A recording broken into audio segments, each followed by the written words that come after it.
wọ́n ṣe ń gbọ́ àwọn èèyàn wọn. Àwọn lulẹ̀ nation wọ́n padà lulẹ̀ ní. A sọ fún yín kẹ́ ẹ máa wádùn gbogbo dájúdájú. Agbala Gabriel kò kí ń ṣe saint. Listen to me. Kò kí ń ṣe saint. Òun náà ní kùdìẹ̀kùdìẹ̀ tiẹ̀ náà lára. Tá a dẹ̀ jáde nígbà náà, tá a dẹ̀ yọ fún. Lẹ́sẹ̀kẹsẹ̀ tá a rọ́ fún, tá a rọ́kún tó kún bá èdè ẹ̀wọ̀n láàbọ̀ fún yẹn o. Béèyàn bá gúnyàn tèmi yóò fèwé lé ni. Tá a rọ́ fún gidi ni, tá a kó fún gidi, tá a ní kó jáde síta to apologize. Irú kí nìyẹn kí ló fà á? Arákùnrin yẹn jáde. Lẹ́yìn apology. Ẹ dákun bó bá ṣọmọ èèyàn náà kọ́. Èèyàn kan wá lè tọ́ ọmọ èèyàn tó ọmọ ẹ bá ṣe ẹ̀ tó bá ní má bínú dáàdì mi àbí àbúrò ẹ bá ṣe àǹtí mi má bínú wà lẹ́yìn kó dùgbà tó bá kú. Ẹlẹ́ni gbẹ̀bẹ̀ ẹni ẹ fẹ́ pull it down. Ẹ mọ̀ pé ẹni tọ́lọ́run ṣe tirẹ̀. Ta ló lè kọjú ìjà sí? Wàláhì kò sí. Mo ní ẹni tí Ọlọ́run ṣe tiẹ̀ kò sí ẹ̀dá tó lè kọjú ìjà sí. Ẹni tó bá ti sọ́nà ọmọ lókè pẹ̀lú yàkù.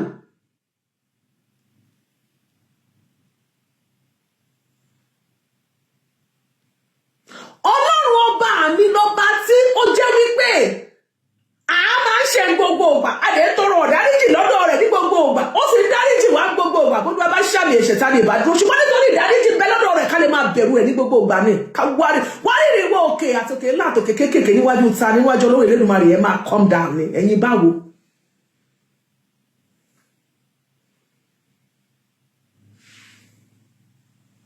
Ta níjọba apẹ̀rin níwájú ọba kú yányán.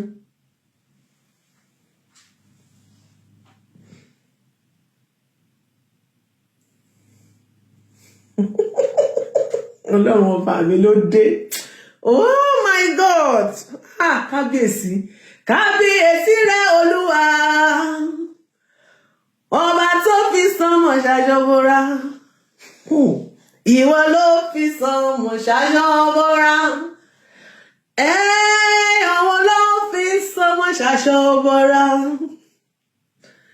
Mo ní kábíyèsí rẹ̀ Olúwa ọba. Ọba tó fi sánmọ̀ ṣàjọbọra. Kábíyèsí rẹ̀ Ọlọ́run mi. Ọba tí gbogbo ayé ń wárìrí fún ní gbogbo ìgbà. Mo gbà á ládùúrà wípé wò mí, etí tó ń gbọ́ mi lónìí, ojú tó ń wò mí lónìí, tá a bá rí ẹnikẹ́ni tó pé níbitì nítorí orúkọ tiẹ̀, nítorí àwọn ọmọ tiẹ̀ tí wọ́n fẹ́ pù lórúkọ ẹ̀ dáhùn, tó fẹ́ gbé ẹṣu, tó fẹ́ gbé àwọn ẹṣu, ọ̀run á dojú wọn bolẹ̀ fún ẹ. Ọlọ́run á fi àwọn ọ̀tá rẹ sí abí àtẹ́lẹsẹ̀ rẹ tó mọ̀ rin wọn mọ́lẹ̀. Ẹnikẹ́ni ìbá aṣọkùnrin ìbá aṣọbìnrin bí ọmọ bó ṣe ní agbára nínú ayé tó.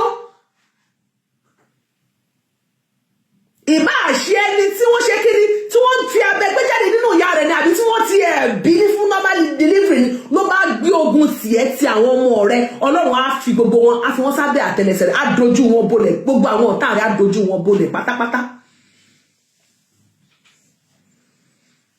Wàá wá máa kọrin ọpẹ́, wàá kọrin ọpẹ́. Mi ò mọ̀ bí ogun náà ṣe lè le tó bó ṣe lè fi ọ́ tó. Ọ̀run yóò gbé ọ níjà. Wo mi, ìwọ má bà tèèyàn jẹ́ o. Nínú àìfọhùn rẹ, nínú àìsọ̀rọ̀ rẹ, nínú pé onísùúrù rẹ, ọ̀run á sì tún mọ́ gbé ọ níjà nígbà tó bá tún wá gbé níjà tán, ẹ̀rù á tún wá máa bẹ̀ bá Ọlọ́run. Ó ṣe wá tún ṣe ẹni tó máa ń pass through náà wà lágbára báyìí o.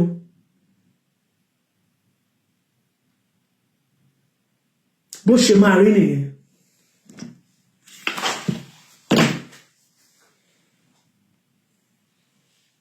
Bó ṣe máa rí nìyẹn. Mo wà lórí live chat. Ẹ má sọ̀rọ̀, mo wà lórí live chat later. I'm paying later. Ẹ lè join mi lórí Facebook or YouTube or TikTok.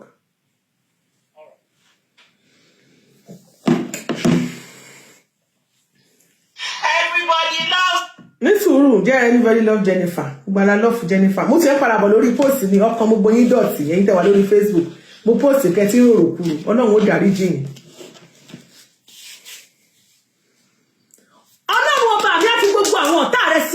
sẹ̀lẹ̀sẹ̀lẹ̀ tó mọ̀ gún wọn mọ́lẹ̀ báyìí ohun tá à ń sọ nìyẹn o Ọlọ́run ọba kan ń bẹ tí ń jẹ́ adákẹ́dájọ́ lóòótọ́ kò dìgbà tó o bá sọ̀rọ̀ kò dìgbà tó o bá ṣépè kò dìgbà tó o bá jà ògbéni níjà ni ìwọ ṣáà ti wà ní ṣáà gbogbo ọ̀rọ̀ rẹ mọ́ náà máa gbàdúrà sí Olúwa gbèmí níjà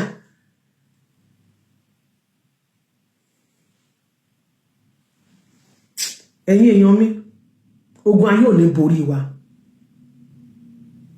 ẹnikẹ́ni tó bá sọ pé òun fẹ́ gbé ẹ ṣubú òun fẹ́ bí ẹ wó lulẹ̀ tó wà lórí òtítọ́ tó wà lórí òdodo tàbí àbí o ṣe ẹ tó lóhùn ní dáríjì ẹ pé àfikọ́ta ẹ kú tọmọtọmọ ọ̀run abẹ́ ẹ pa Ọlọ́run abẹ́ dojú ẹ bolẹ̀ yàrá oní kótópó yàrá kótópó oní 6 feet Ọlọ́run abá wa kọ gbogbo àwọn ọ̀tá wa tó bá ní wá lára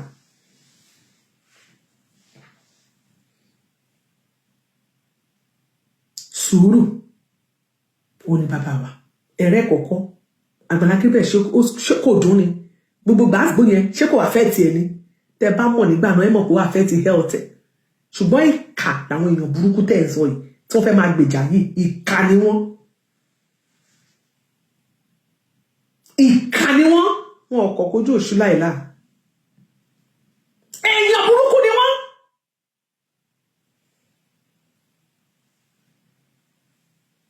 ti wá ń sáré àwọn èèyàn tí wọ́n ní kẹ́ ẹ má ṣe ṣóò fún ṣùgbọ́n wọ́n lè ṣe ṣóò fáwọn ẹlòmíì ṣe rí pé àwọn tó sọ̀rọ̀ ránṣẹ́ pé àwọn ò ní bẹ̀rù Ọlọ́run wọn ò ní bẹ̀rù Ọlọ́run tó bá ní bẹ̀rù Ọlọ́run yẹ kán gbé ẹnu wọn dákẹ́ ni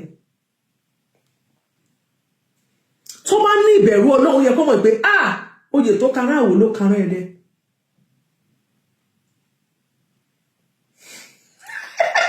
Ọlọ́run máa ṣe wọn ẹ máa ń yọlúwa lógo sáárì ìwòyí bí oṣù bíi 6 sẹ́yìn ọ̀rọ̀ tá à ń sọ iná kọ́ là ń sọ àlógún lélẹ́lẹ́ ńgbà náà tí gbogbo rẹ̀ gbóná jẹjẹ àti bẹ́ni pé ọ̀nì ń wálẹ̀ ṣùgbọ́n lọ́jọ́ tòní mo dúpẹ́ lọ́wọ́ Ọlọ́run bàbá mo dúpẹ́ lọ́wọ́ Ọlọ́run ọmọ mo dúpẹ́ lọ́wọ́ Ọlọ́run ẹ̀mí mímọ́ màmá ẹ̀sọ́ tẹ̀símọ́nì ẹ dákun ọ̀pá ìtàn mò ń bọ̀ mọ́ mẹ́rẹ̀ẹ́ bọ̀ lápò ní o lórí ìkànnì Facebook TikTok àti YouTube náà ní gbogbo rẹ̀ ti ṣẹlẹ̀ o làwọn kan bá ní pẹ́pẹ́sẹ́ o àbí káwọn gbèjì sí Ọlọ́run ṣubú o làwọn kan bá ní àìmọ̀jà ṣe bẹ́ẹ̀ ṣe báwa náà bí sí wa bẹ́ẹ̀ yóò sì tí ìbí lónìí kọ́lọ́wọ́n Ọlọ́run Lédùmarè kó dá wọn lóhùn ayọ̀ kí gbogbo àgàn kó tọwọ́ àlàbòsù ẹ̀yìn náà padà bí ẹ mọ́ bàtà ọmọ ọlọ́mọ jẹ́ àwọn wá pé rárá ó wá di lọ́jọ́ tòní tá a wá ń sọ̀rọ̀ yìí ṣé wá ní gbogbo àwọn tó wá pètò báwọn ọba tọmọ ọlọ́mọ jẹ́ Ọlọ́run ọba ẹ wá mú ojú gbogbo wọn ó wá dàbò inú ata àjọsí àtàdúgbùdúgbù ata àjọsí lọ́lọ́mọ wa dojú wọn dé àtàwọn wa ń ta wọn lójú làwọn kan bá tún pé ìyá alájẹ dákun ẹ tètè bá wa gbé omi jáde ẹ jẹ́ ká lọ rèé fọ ojú wọn àbí kẹ́ bá wa jù wọn sínú odò ẹlẹ́ẹ̀lẹ́ o kí wọ́n lè fọ àṣejì rẹ̀ ní ẹrù wọn náà bẹ́ẹ̀ gbé wọn lọ bá bíìsì kí wọ́n lọ rèé fọ ìkírìnì ojú wọn ní bá bíìsì ní àwọn bí wọ́n ṣàṣe wá sọ pé wọ́n ṣàṣe bẹ́ẹ̀ làwọn ṣàṣe pé kò ní mọ̀mọ́ ti tó ìdí ọpẹ́ mi rèé ẹ bá ń gbọ́lá tóbi pé gbogbo àwọn ọ̀tá mi ló ti ṣubú lulẹ̀ wọ́n ti lulẹ̀ kíkiri wọ́n wá jábọ́ gbọ́dọ̀gbọ́dọ̀ gbàs àwọn ọ̀tá wa nù nítorí náà ẹ bá ń yan lógo abẹ́rẹ́ sí Ọlọ́run ìwòye sí ó làjọ ń jó mo dúpẹ́ Olúwa sílẹ̀ ò gbé mi ó ìwòye sí ó làjọ ń jó mo mẹ́mọ̀ ti sọ tẹsímọ́nì happy new year mọ́ òkè mo ti gbọ́ màá fìyẹn síwájú di January 1st 2025 dámọ̀ dúpẹ́ ọdún 2024 Ọlọ́run ọba ọ̀sẹ̀ gbogbo wa dùn. gbà yẹn náà lọ àmì o ẹ ṣé.